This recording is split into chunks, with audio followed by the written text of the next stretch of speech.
நீண்ட நாட்களாக குழந்தை இல்லாமல் கஷ்டப்படுபவர்களுக்கு குழந்தை பாக்கியம் கிடைக்கும். சிகிச்சை எடுத்தும் இன்னும் குழந்தை தங்கவில்லை என்பவர்கள் இந்த கோவிலுக்கு ஒரு முறை சென்று வாருங்கள்.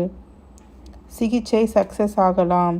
குழந்தை பாக்கியம் தரக்கூடிய அந்த கோவில் எந்த இடத்தில் இருக்கிறது, அந்த கோவிலை பற்றிய தகவல்களை இந்த பதிவில் பார்ப்போம் வாங்க. நாம் எல்லோருக்குமே பழனியில் இருக்கும் நவபாஷண சிலையை பற்றித்தான் தெரியும். ஆனால் பழனியை அடுத்து கொடைக்கானல் செல்லக்கூடிய வழியில் இந்த குழந்தை வேலப்பர் திருக்கோவில் அமைந்திருக்கிறது. இந்த கோவிலில் இருக்கும் சிலை தசபாஷண சிலை என்று சொல்லப்பட்டிருக்கிறது. நவபாஷண சிலை என்றால் 9 பாசனத்தை கொண்டு செய்யக்கூடிய சிலை. தசபாஷண சிலை என்றால் 10 வகையான பாஷணங்களை கொண்டு செய்யப்பட்டுள்ள சிலை. இதுவும் போகரால் வடிவமைக்க